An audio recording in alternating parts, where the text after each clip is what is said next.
So we are in chapter 17 tonight, and if you take a look at the outline, we have been looking at all of this with the seven trumpets and the seven bowls of God's wrath, and you see that we've got all these preludes and interludes and everything that are mixed in all of that.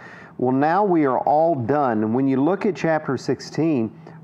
That really is the end of it. I mean, when you get down to that last bowl, and if you're just kind of thinking about, God's wrath upon the earth, and if you think about Revelation being that, then you think, okay, well, this is the end of it, but it's not. We've got quite a few more chapters to consider.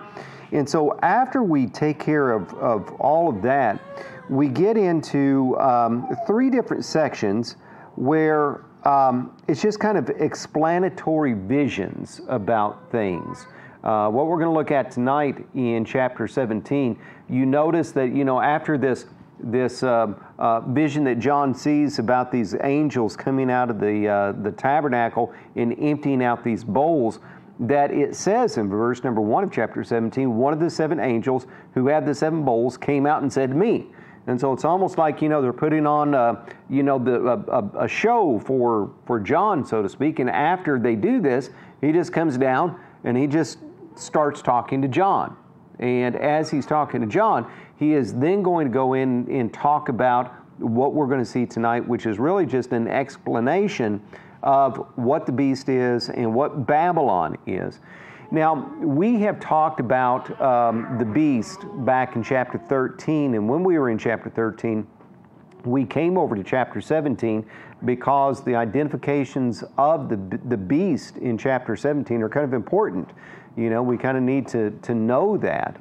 And so we've looked at some of this already, and we're not going to go back and rehash every single one of those. But if as we're covering, especially Babylon here, if there's some things that you're thinking, oh, well, wait a minute, what about, and you think of something, then certainly, ask and we'll talk about it. But chapter 17 is really just kind of this explanation of kind of what's going on. And so after all of this has taken place, then it's kind of like, the angels coming and saying, okay, let me show you something that's going to kind of explain some of the things that we have been talking about, some of the things that John has been seeing, what we have been reading up until this point. And then after that, in chapters 18 through 20, what we've got is just simply God's victory over Babylon, over the Antichrist, the false prophet, the armies of the earth, and even Satan. And that's going to take us all the way into chapter 20. And then finally, chapter 21 and chapter 22 is going to be God's everlasting triumph over all of these things, okay? And so I'm kind of looking at it. I can't even remember what lesson number this is. I think that this is about 14 or 15. I know that I was thinking about it earlier. We began this study. When we began this study, spring was kind of early. And when we conclude this study, fall is going to be coming on. So I'm thinking about, maybe tonight and then maybe about 3 more nights after tonight that maybe we'll be done with it. But we'll see how that all goes. Okay? All right. So how about this explanatory vision concerning the Antichrist kingdom here? Okay? All right. So looking at chapter 17 and in verse number 1. It says, one of the seven angels who had the seven bowls came and said to me, come, I will show you the punishment of the great prostitute who sits on many waters. With her the kings of the earth committed adultery, and the inhabitants of the earth were intoxicated with the wine of her adulteries. Okay, so stopping right there, here we've got this great prostitute, and we've got the people of the earth, the kings of the earth, committing adultery, and the people of the earth are intoxicated with the wine of her adulteries. And we kind of think, okay, well, here we've got a prostitute, we've got adulteries, we've got wine, intoxication, what are we talking about here? Well, what we need to understand is when you go back into the Old Testament, then you kind of understand a little bit more of the imagery of about what this all is. In the Old Testament, you had the nation of Israel, and the nation of Israel was supposed to serve and worship God. In a sense, they were wedded to Him. Now, what the nation of Israel did was they went and they started to serve and worship false gods. And when they did that, they were committing adultery before God. It wasn't the actual physical, man cheating on a wife type adultery, but what it was is comparing that kind of adultery with what they were doing to God. In other words, they were, so to speak, cheating on God by going and doing these things with all of these false gods. And so these false gods would have been like the prostitutes, and then they would have been committing adultery with all of these false gods and all these false religions. And so when we look at this in the first couple of verses, that's what we need to understand of what's going on, is that we're not talking about a real prostitute, we're not talking about real adultery or anything like that. What we are talking about is just simply that there is going to be a great prostitute, and this great prostitute is going and causing all of the kings of the earth to commit adultery, and all the inhabitants of the earth are just intoxicated with the wine of her adultery. And so, you're talking about your camping trip and how people were doing things that they probably would not normally do based on the amount of intoxication that they have. That's the funny thing about intoxication, is that, people will do stuff that is just completely, totally out of norm and out of character, and at the time they think that it is. I'm always remembering the joke of a guy who's laid up in a hospital bed, and he's just in a full body cast, and his buddy's there, and he says, "What happened? How did I get here?" And the guy said, "Well, do you remember going to the party last night?" "Yeah." "Do you remember how much you had to drink?" "Yeah, I remember how much I had to drink." "Well, do you remember saying that you were Superman and you could fly out of the window?" I said, "No, I don't remember that." "Well, that's why you're like you are." And he said, "Well, why didn't you stop me?" And he said, "Well, I was so drunk I thought you could." So, okay. So anyway, when you think about all these things that are going on in Revelation, right, you'd think, why don't the people of the earth get it? Why aren't they getting all of these judgments? Why aren't they getting the fact that God is doing all these things, and God is doing all these things, warning people about the coming punishments and everything like that? Well, it's because they are just so drunk of what is the wine of these adulteries, which is these false teachings. They just don't even have a clue. They don't get it at all. Okay, all right. So the angel says, "Come and I'm going to show you these things," right? And so in verse number 3, it says, "Then the angel carried me away in the spirit into the desert. There I saw a woman sitting on a scarlet beast that was covered with blasphemous names and had 7 heads and 10 horns." Okay, so what is this beast that the woman is sitting on?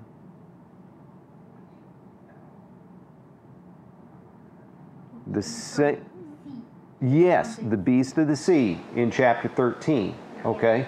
And so when we looked at that in chapter 13, we came back over here and we started to see, because we're going to see some identifying things. But you notice that the beast, it's a scarlet beast, it's covered with blasphemous names, it has 7 heads and 10 horns, right? Okay, so in verse number 4, it talks about this woman.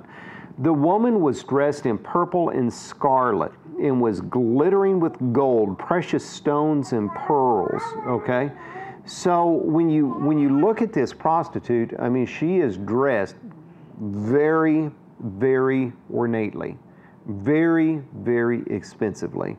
I mean, when she's got precious stones, she's glittering with gold, she's got pearls. I mean, that's expensive enough right there. But the very fact that she's clothed in purple and scarlet is something else, because purple was a very, very, very expensive dye in those days, and only the very richest of people would have worn purple and scarlet. And so, you know, here's this lady, she's clothed in purple and scarlet, she's got glittering gold, precious stones, she's got pearls. Notice this, in verse 4, it says, she held a golden cup in her hand, filled with abominable things and the filth of her adulteries. Okay? And so she's got this golden cup, and, you know, you think that she's been drinking, she's drunk of it. And so not only is she getting other people drunk, she's also drunk herself. And what this wine is just abominable things and filth of her adulteries. So based on what I told you earlier about, you know, what the Old Testament was, and with you know, the imagery of what that was in the Old Testament, what do you suppose this filth of her adulteries and the abominable things were? So she's got the cup, right? Okay. And so it's filled with abominable things. What kind of abominable things are we talking about? What's that?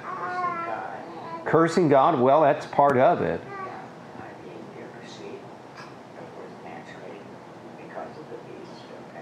Yeah. But what is it about the beast, other than being, you know, world ruler, because it's a civil thing, but what is it about the beast that the people of the earth do and are forced to do? Worship him, right? Okay.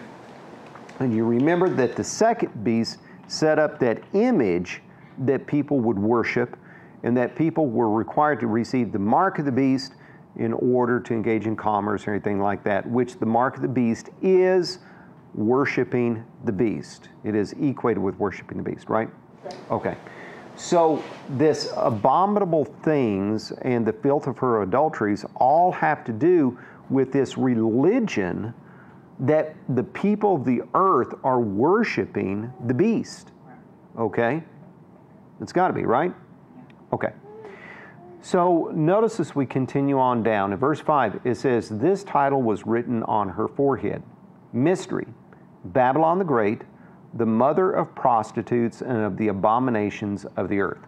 Okay? Now, some translations will translate it this way. They will translate it in terms of mystery. They will put that with the mystery that's written on her forehead. And so they'll say it'll be something like, this title was written on her forehead, which is a mystery. And then what is written on her forehead is Babylon the Great, the mother of prostitutes and of the abominations of the earth. Does that, do you get that? Do I need to draw a picture here? Yes. I'm going to draw a picture anyway. Okay. So here is the forehead of, isn't she beautiful? Okay, well, anyway. All right, so on her forehead, yes, this is, well, mystery, okay.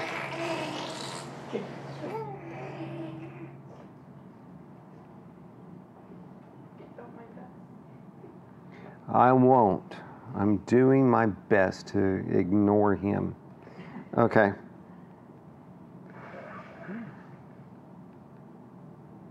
The mother of prostitutes and abominations of the earth. Okay, because I can't possibly spell that out. Okay, so this really could have been what's written on her forehead, right? Okay. Or it could be that it's just this. All right? And I really don't know if it matters one way or the other, because if it's this, then what is the mystery? It's like this, mystery, Babylon the Great and the mother of prostitutes and abominations of the earth, right? But if what is written is a mystery, then this is it. So no matter which way you go, you kind of come to the same conclusion, right? And so we've got this mystery of Babylon the Great and the mother of prostitutes and abominations of the earth. And so this is who she is.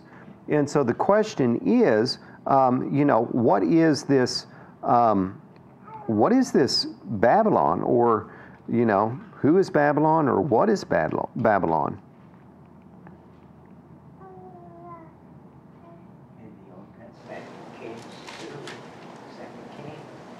Okay, so you're right. In the Old Testament, we go back to the Old Testament, Babylon was the city that was the center of the power that attacked and invaded Judah and carried captives over there.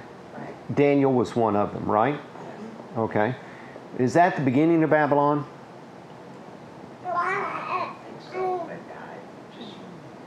Well, it's actually not. We go all the way back to the book of Genesis, way back after the flood.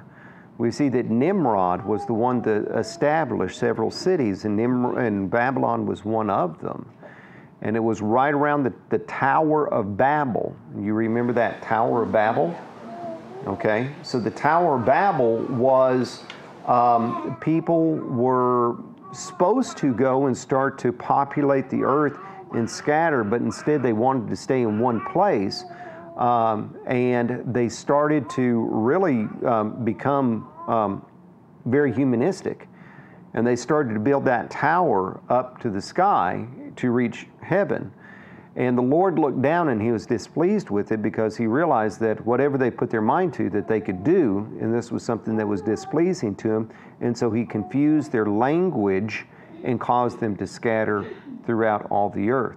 And so one thing that you could say about Babylon is that it is a city that is powerful,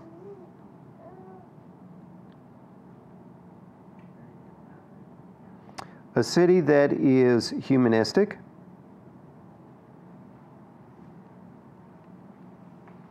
a city that is incredibly rich. You go back to the Babylon that Daniel was taken to. I mean, that city was amazingly rich and amazingly advanced for its day. I mean, it was considered to be one of the wonders of the ancient world. Okay.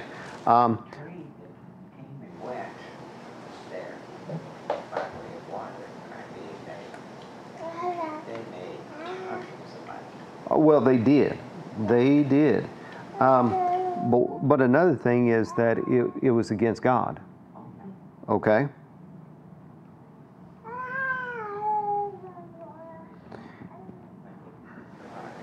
What's that?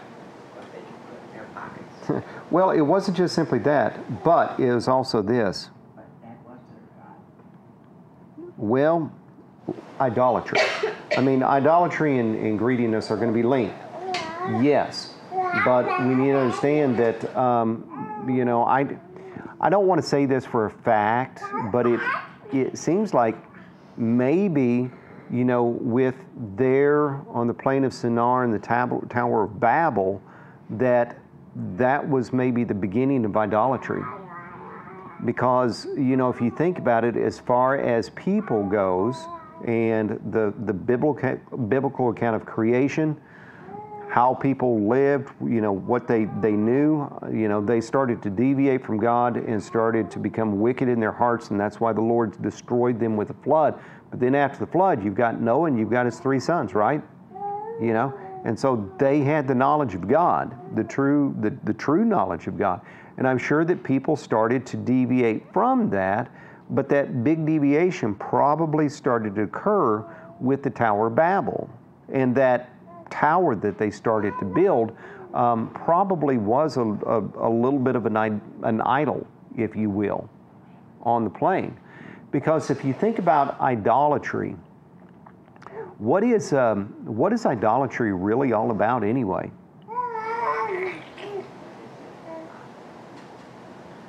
It's really about what something can do for me. Worshipping anything but God. Well, it is, but if you think about it, it's I'm going to worship this because it can do this for me. I'm going to worship this because of what it can do for me, or what I think it can do for me. Okay? Which is And so, why they used to worship like the sky, the moon, whatever. the Rain name, gods.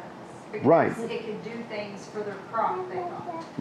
right. And so here are these things that we don't understand, but we understand that they're powerful, and we want that power for ourselves. And so we are going to worship that power, hoping that the power is therefore going to benefit us.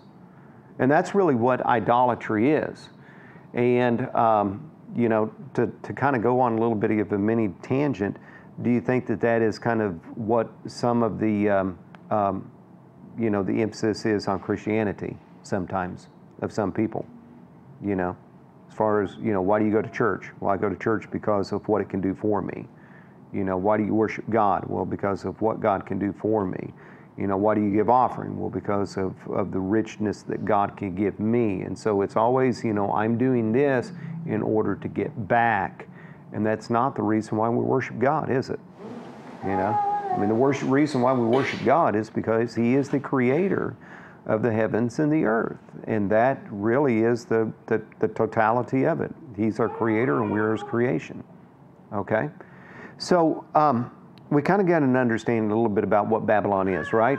And so when, you know, he says that this prostitute is Babylon the Great, you know, we need to kind of understand this is what it is. Now, verse number 6 says, I saw that the woman was drunk with the blood of the saints, the blood of those who bore testimony to Jesus. And so this woman, not only is she promoting this idolatry, but part of the idolatry that she is promoting also is intended to kill the people that oppose that, who are not participating in it, right? Okay, so continuing into verse 6, it says, when I saw her, I was greatly astonished. Wow, what is this? And so then the angel in verse number 7 said to me, why are you astonished? I will explain to you the mystery of the woman and of the beast she rides, which has the 7 heads and the 10 horns. Now here it is, and this is what we looked at earlier, and that is in verse 8, the beast which you saw once was, now is not, and will come up out of the abyss and will go to his destruction. The inhabitants of the earth, whose names have not been written in the book of life from the creation of the world, will be astonished when they see the beast, because he once was, now is not, and yet will come. And by the way, kind of going back to our discussion about the mark of the beast and how I said, you know, the people who take the mark of the beast are the people who are lost. The saved people of the earth do not take the mark of the beast. Can't you see that it ties in really nicely right here in this verse? And that is that the people whose names are not written in the book of life, that is the people who are lost, those are the people who are going to be astonished by the beast. They're going to be astonished by the beast's power. They're the ones that are going to be tripping over themselves because of the beast. But the people who are saved do not. Okay? And it's a very cut and dry, black and white thing. And no, I don't understand exactly how all of that occurs, just simply that, you know, we are not quite yet in that kind of situation of what it will be like then. But once it is going to be like then, I mean, it's going to be very black and white, you know. Either you worship Jesus Christ and you are saved, or you do not worship Jesus Christ and you worship the beast and you are lost. Okay? Okay, so in verse number 7, he says, this calls for a mind with wisdom. The 7 heads are 7 hills on which the woman sits. There are also 7 kings. 5 has fallen, 1 is, the other has not yet come. But when he does come, he must remain for a little while. The beast who once was and now is not is an 8th king, and he belongs to the 7 and is going to his destruction. Okay, we'll stop in right there before we go on. Does anybody, you know, I said we're not really going to go into this, but if you have any questions, you're like, hey, wait a minute, what about? So do you have any questions at this point? You're like, hey, wait a minute, what about the beast in these descriptions here? Okay? If you recall, what we talked about was, you know, this 7 hills on which the woman sits, which we're going to talk, you know, about the woman in a little bit. But the seven hills, some people interpret that as Rome, because Rome was the city of the seven hills back in that day and time. But hills could also just simply mean mountains or governments. And so we could be talking about seven humanistic governments. You talked about how this beast once was, now is not, and he is yet to come. It's the idea that this is, whether it's Rome or whether it's humanistic governments, that the idea is a totalitarian government that is opposed to the people of God. It was, but we have not had it. We have not had that kind of situation as far as globally. We haven't had Rome, so to speak. But it's going to come back. So, whether it is human governments as far as, like Egypt, Assyria, Babylon, Persia, Greece, Rome, and then the Antichrist, or if it's just simply seven phases of the ancient Roman government, and then the Antichrist, that's where we're at, right? The Antichrist is the eighth king, right? Well, yes, but he is the seventh, and he is the eighth. If you look at it, it says in verse number 11, the beast who once was and now is not is an eighth king, and he belongs to the seven and is going to his destruction. So if you remember, if the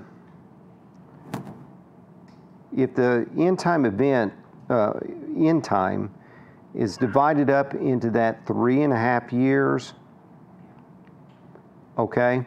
And so the man who will be the Antichrist is taking over during this time period. But you recall in chapter 13, he had a fatal wound that was healed, right? And then the world marveled. And so I think that there is some kind of instance that takes place, and then from there is where the devil empowers him, indwells him, and he becomes the beast. And so it's the same, but if you want to, there's the seventh and he's an eighth. Does that make sense? I mean, it makes sense to me. I'm not saying that I'm right, but I mean, that just makes sense to me. That was confusing to me. Yeah, to me too. I don't Yeah, understand. I was. Well, does this make sense, though? Yeah, kind of, but we don't know for sure, right? Well, no, I don't think that we know for sure, and it could be something that if we do another study in Revelation, several years from now, I might come up and say, oh no, that's not right. But I just kind of think that this does make sense because it's during this time period right here that we have the beast. During this time period, we have that dragon empowering. During this time period, we've got the great persecution that's taking place. During this time period, we've got that faux peace because of the peace treaty that's been talked about in Daniel, and that peace treaty gets broken right in the middle, and then from there we have the Great Tribulation. Right. Right.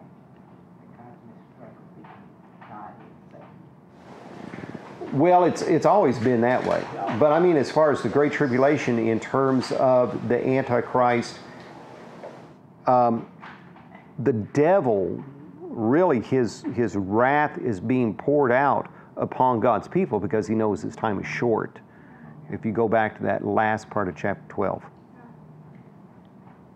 Okay? All right. So on verse number 12 it says, the 10 horns you saw are 10 kings who have not yet received a kingdom, but for 1 hour they receive authority as kings with the beast. They have one purpose and will give their power and authority to the beast.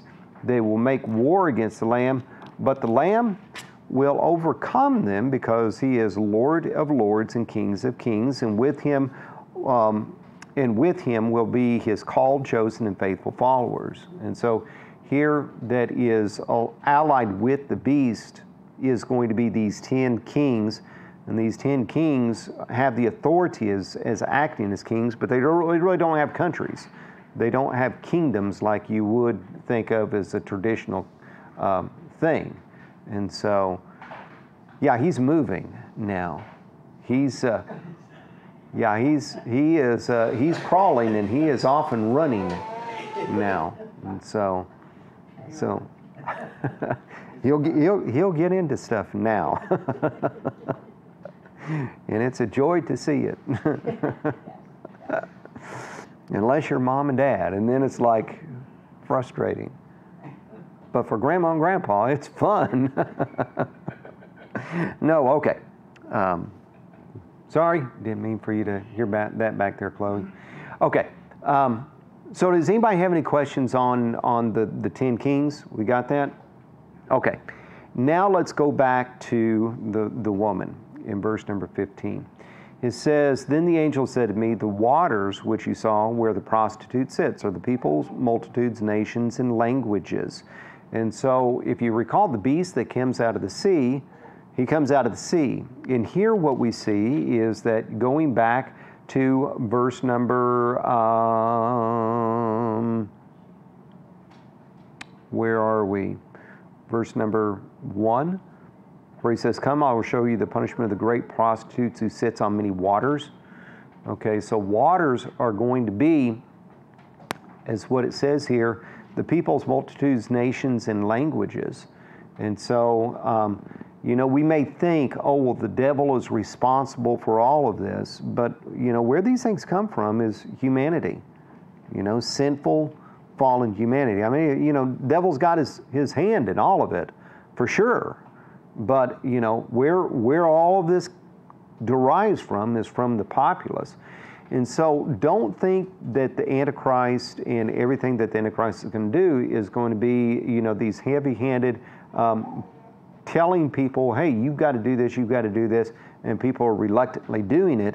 I mean, they are willingly doing it. They are wanting to do it because of what's going on, okay, of what it is. So in verse number 16, it says, "The beast and the 10 horns you saw will hate the prostitute. They will bring her to ruin and leave her naked. They will eat her flesh and burn her with fire. For God has put it into their hearts to accomplish His purpose by agreeing to give the beast their power to rule until God's words are fulfilled." And so here is this prostitute that really the beast uses in order to kind of, get people to go against God. But at the same time, the beast really doesn't even like the prostitute.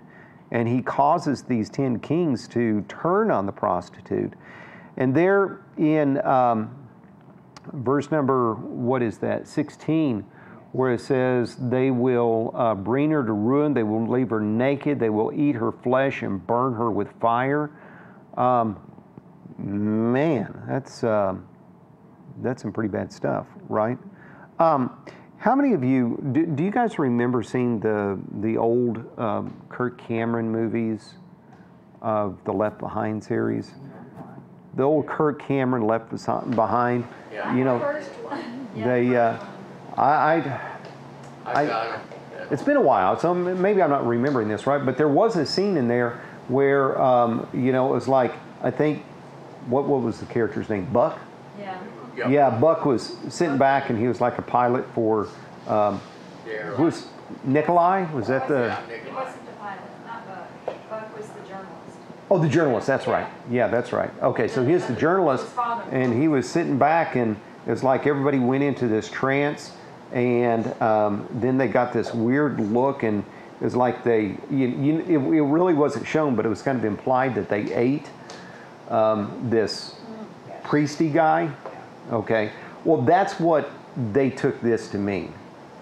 Okay, and I don't really see that is the case, because Babylon is not an individual. Okay, Babylon is not the false priest, or excuse me, the false prophet. The false prophet is going to be using Babylon But Babylon is not a person. And the reason why I say that is because you go to verse number 18. Okay? Here it is. This is Babylon. The woman you saw is the great city that rules over the people of the earth. Rome. Okay, all right. So let's talk about it. Great city. My Bible saying it's Rome. Yeah. Well, it could be. I mean, that is an interpretation of it. Where am I in my little things? Yes, Okay. Even since I remember my Bible says too, in Rome, women, prostitutes, they was wearing a clothes like this with the name of a prostitute. Yes. Yeah. I'm reading right now in my Bible.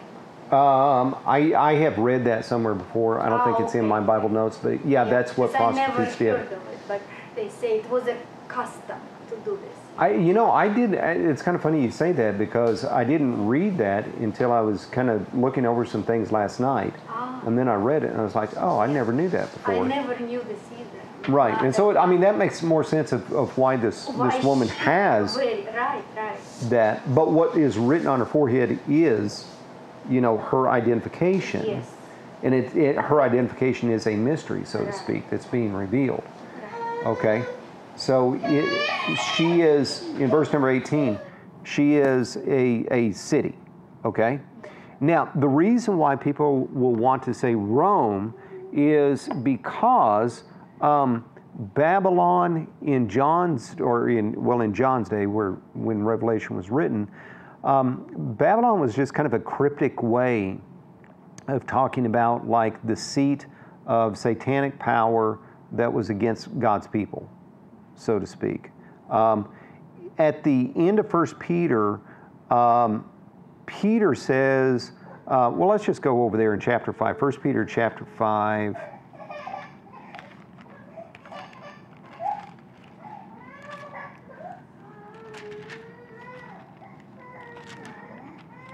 All right. So in verse number 13, it says, she who is in Babylon, chosen together with you, sends greetings, and so does my son Mark. Greet one another with a kiss of love. Okay, so those that are in Babylon send greetings. The only problem is the ancient city of Babylon was still inhabited during the time of this writing, but it really wasn't inhabited by Christians or Jews. And so it's really, really unlikely that Peter would have been actually writing from Babylon and saying those from Babylon send you greetings, because that was not a Christian or a Jewish area at that time. So it's more likely that what he was doing is he was taking all of these things and applying them to Rome, and that maybe he was writing from Rome. And you say, well, why didn't he just simply say Rome? Well, part of the reason is because, maybe he didn't want people to know where he was actually writing from in case, the copying of Scripture fell into the wrong hands, because persecution was starting to come into play at that time. Or it could be that, and this is what I think, is that he was trying to say Rome and the worldliness that is coming from Rome is very much akin to what Babylon was back in the Old Testament. These things, okay? And so, Olga, that's why some people say that when you look at Babylon, you're talking about Rome, right? Okay, so going back and talking about in verse number, what was that about? When it's in paragraph form, sometimes it's just really hard to find where you're there. Okay, in verse number 9, it says, this calls for a mind with wisdom. The 7 heads are 7 hills on which the woman sits. And so, they're saying, okay, here are these 7 forms of Roman government, and there are 7 forms or phases of Roman government because the woman is Rome. The city is Rome. Okay? And so that kind of goes along with that interpretation of it. Okay? But here's another interpretation. Notice there in verse number 18, it says, the woman that you saw is the great city. Okay? Now, let's go back to chapter 11 with the two witnesses. And so in verse number 7 it says, now when they have finished their testimony, the beast that comes from the abyss will attack them and overpower them and kill them. Their bodies will lie in the street of the what? The great city. Okay, and notice that this great city, which is figuratively called Sodom and Egypt, why would it figuratively be called Sodom and Egypt?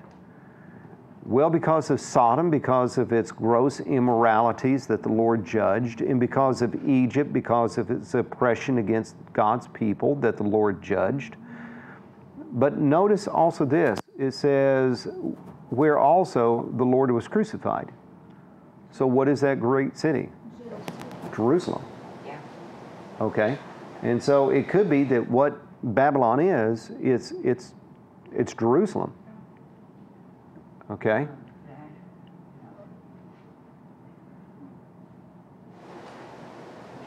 So if you think, okay, wait a minute, how can Jerusalem be the city on which the woman sits?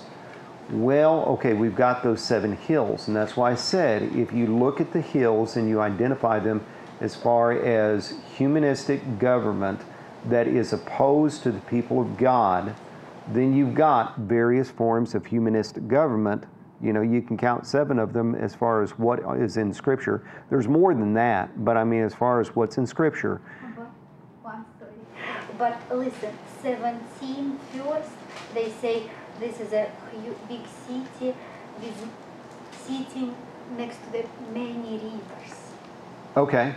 So Jerusalem, you think? Where do you see that? It's a 17 verse 1. See, he said, look, I will show you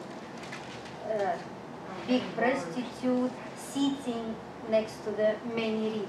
Or many waters. Or many waters. What? Okay, so again, he's seeing a vision. Okay, and so what we're doing is we're seeing the vision of the prostitute. And that many waters is being identified in verse number 15 as far as the prostitute sits where people's multitudes and nations are. I'm sorry. No, that's fine. You just talk about this. That's Yeah. fine. Okay, But, okay. and we're going to get into this in chapter 18. Okay. When you look at chapter 18, you've got the fall of Babylon. And so here we've got the kings of the earth, and they're going to be destroying Babylon. And so this idea about burning her with fire and eating her flesh and everything like that, that's all figurative as far as just the rage and the wrath that's going to come upon the city of Jerusalem, okay? Or whatever city it is. But if it's Jerusalem, what you've got is in verse number, let me see, verse number 17. Well, going back to verse number 16, it says that these people are going to be crying out, woe, woe, O great city, dressed in fine linen, purple and scarlet, and glittering gold, precious stones and pearls. In 1 hour, such great wealth has been brought to ruin. Every sea captain, and those who travel by ship, and sailors, and all who earn their living from the sea will stand afar off. When they see the smoke of her burning, they will exclaim, was there ever a great city like this city? And so that almost sounds like, you know, there was some kind of seaport there, okay? But Jerusalem, if you look at it, you know, in relationship to the Mediterranean Sea, it's not that far off because it's a very small place. And so, you know, people that would be along the sea coast would have been talking about those things. So I'm not saying it's Jerusalem, and I'm not saying it's Rome. I'm saying that those are two possible interpretations of it. I mean, if you just go and you do a Google search for Babylon the Great and you search for images, what you're going to start to see is you're going to start to see the Statue of Liberty in some of those images, because some people think that the Statue of Liberty is the great prostitute, and New York City is Babylon.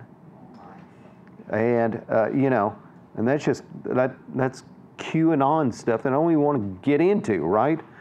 Okay, but it's not that. So,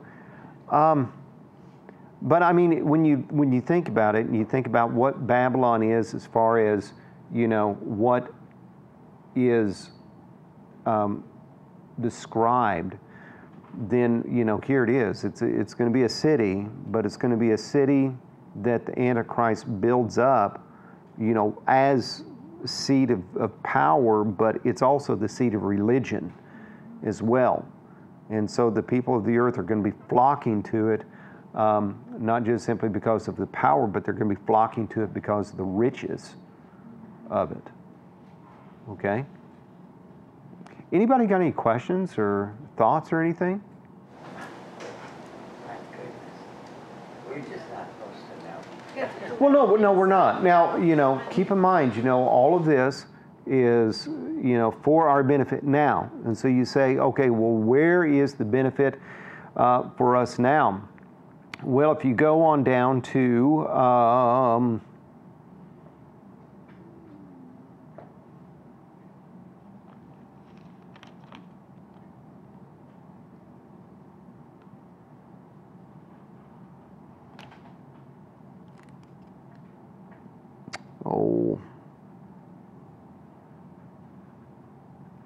it's somewhere there in chapter 18, but it's an urging of saying, my people, come out from her and don't participate in her idolatries.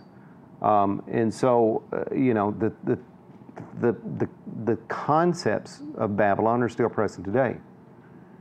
And that is just this humanistic religion, this idea about getting something for me, just the idea of power and riches and greediness that's been part of humanity from the beginning. And, again, that's why I said, we don't worship God for that reason. We worship God because He's the creator of the earth. We worship God because He's the redeemer of our souls. We worship Him out of love, but we don't worship Him in order to receive things.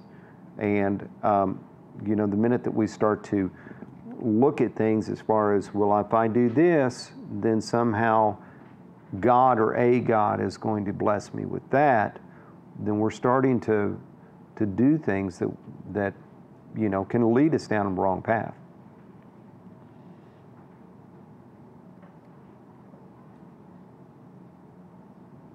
Okay, anybody else got anything? Need to digest. Yeah, and keep in mind, I mean, you look at Jerusalem today, right?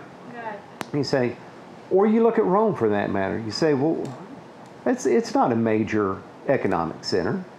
I mean, it's not like New York or London or Hong Kong or Tokyo or something like that, right? I mean, if you look at the world, there are other places that do match the descriptions of what we're going to talk about in chapter 18.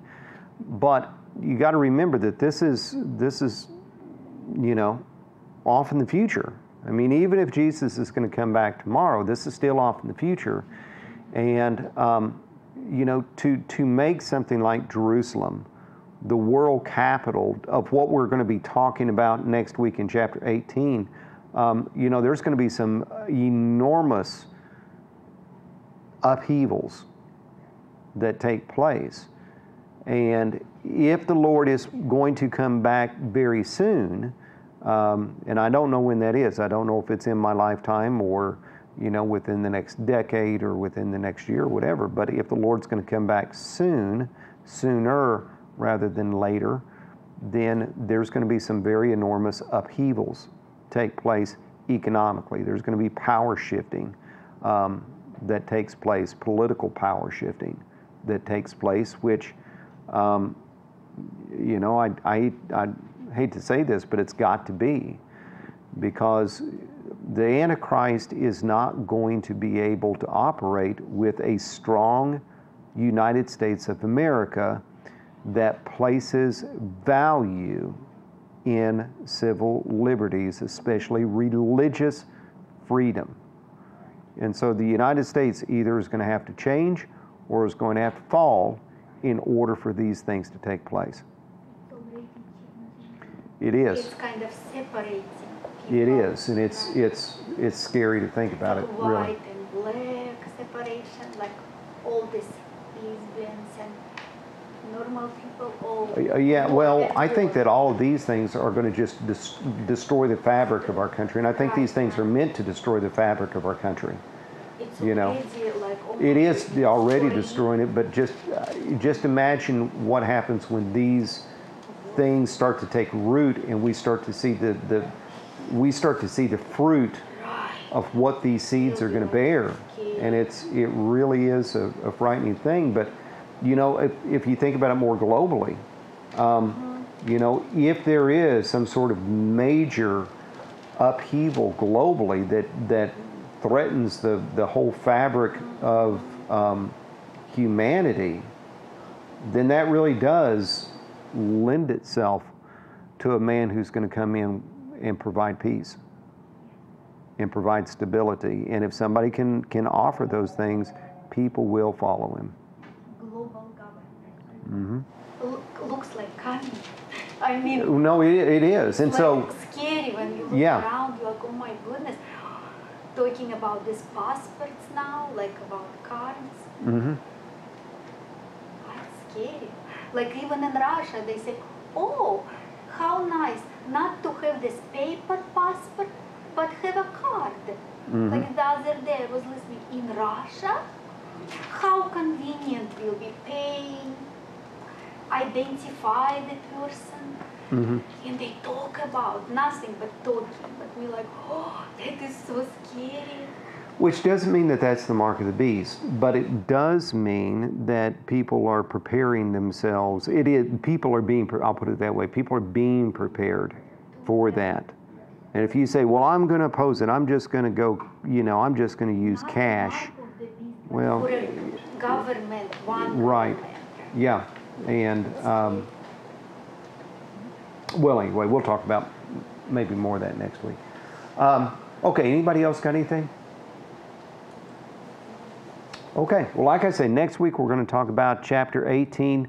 I don't know if we're going to go into chapter 19 any, but, you know, when we kind of go back to our outline here, chapters 18 through 20 is going to be talking about God's victory over Babylon, the Antichrist, the false prophet, Satan. And so, you know, we've got several different, you know, we're just going to keep on going, you know, through these. And so it may take 2 weeks, it may take 3 weeks to get through those chapters. I don't know. Okay? All right, well, let's bow our heads. Dear Lord in heaven, we thank you for everything you've given us. We thank you for your blessings, and we thank you for the time that we have in your word. And Lord, help us to be faithful to you. Help us to always keep our eyes out for any sort of greed and idolatry that starts to spring up within our hearts. And help us to be faithful and devoted to you because of who you are and what you've done for us. Lord, please forgive us of our sins, and we ask this in Jesus' name. Amen.